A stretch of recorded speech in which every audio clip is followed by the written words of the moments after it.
All right, let's just jump right in. We're going to unpack a book that was written 75 years ago, but somehow it feels like it could have been written yesterday. So how does a story that old become such a chillingly accurate warning for today? And yeah, that's the big puzzle, isn't it? George Orwell's 1984? I mean, think about that. 75 years old, and it's a #1 bestseller today. That's not just sticking around, that's actually getting bigger. So what's the deal? And get this, the number of people reading it right now is just staggering. We're talking over 5.4 million ratings on Goodreads. And that's just Goodreads. This is way beyond some required reading for school, you know? Millions of people are choosing to pick this up.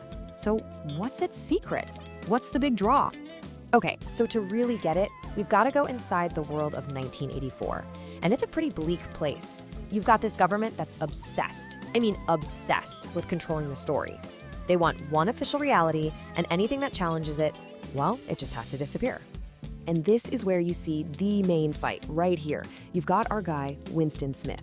And his job, you're not going to believe this, is to literally rewrite history for something they call the Ministry of Truth. And who's he up against? The state itself. Big Brother, the force that is always watching. It really is the ultimate showdown. One person's mind versus total control.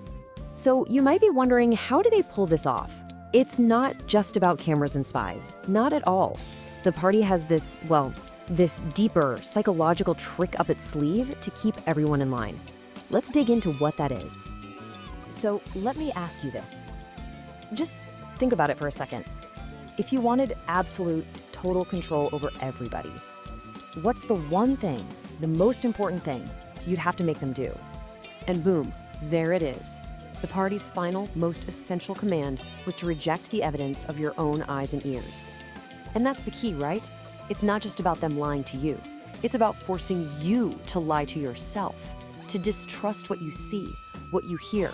It's about making their story the only story that matters, even more than what's right in front of your face. And if you think that's bad, it gets so much worse. The party's control goes right inside your head, the one place you thought was safe. They have something called thought crime. And that's exactly what it sounds like.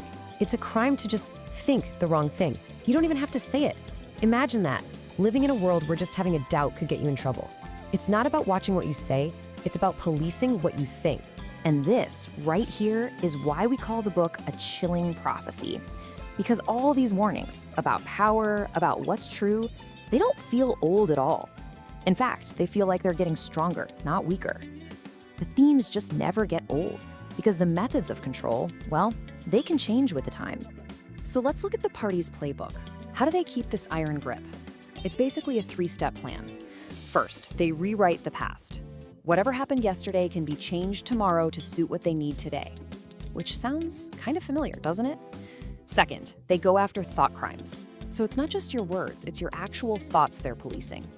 And third, the real kicker, they make you reject your own reality. They demand you ignore what you know is true and accept their version instead.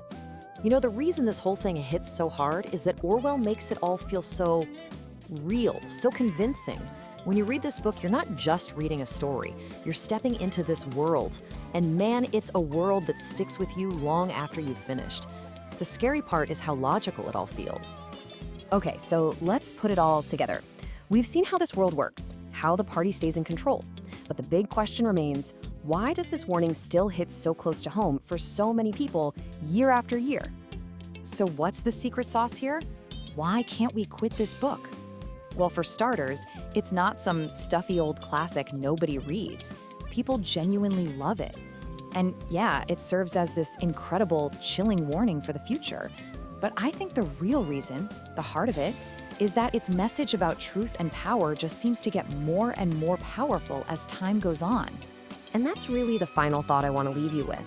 When you think about our world today, with surveillance everywhere, with algorithms deciding what news we see, with huge arguments about what's even real, how is it that a 75-year-old book feels like it's talking directly to us, right here, right now?